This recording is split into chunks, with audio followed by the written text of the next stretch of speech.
ఒక ఊరు ఉందంట. అక్కడ ఒక రాజు ఉన్నవాడు. ఆ రాజుకి 7 కొడుకులంట. ఆ 7 కొడుకులు వేటకి వెళ్ళాడు.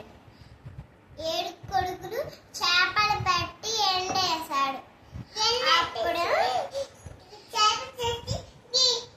అన్ని చేపలు ఎండాయి, కానీ ఒక చేప ఎండలేదు. అందుకనే రాజు చేప నువ్వెందుకు ఎండలేదు అన్నాడు. గడ్డి మీద అడ్డొచ్చి ఎండలేదు అని చెప్పాడు.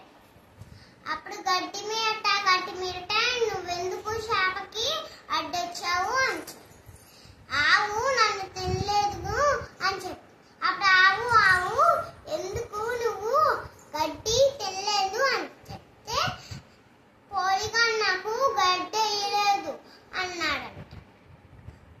అప్పుడు పోలిగాడ దగ్గరికి వెళ్తే, పోలిగాడ నువ్వెందుకు